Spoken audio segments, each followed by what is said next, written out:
आदिवासी विभागाच्या माध्यमातून विविध योजनेची प्रभावी अंमलबजावणी करत जात असते. त्यामुळे या वर्षामध्ये आदिवासी विभागाची कुठलीही योजना बंद पडणार नाही. आदिवासी विभागाअंतर्गत कुठलाही जो प्रकल्प हाती घेतला त्या प्रकल्पाला निधी कमी पडणार नाही.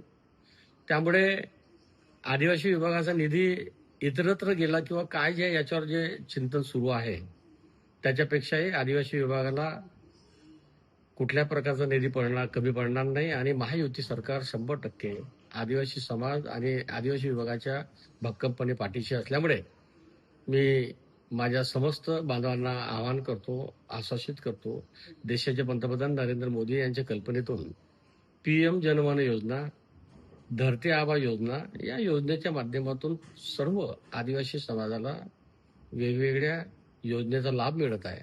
त्यामुळे जर निधी कमी पडण्याची शंका कुशंका जे येत आहे, केंद्र सरकार आणि राज्य सरकार आदिवासी विभागाच्या पूर्ण पाठीशी असल्यामुळे कुठलीही योजना बंद पडणार नाही. मी अशा प्रकारचं या ठिकाणी ठामपणे सांगतो.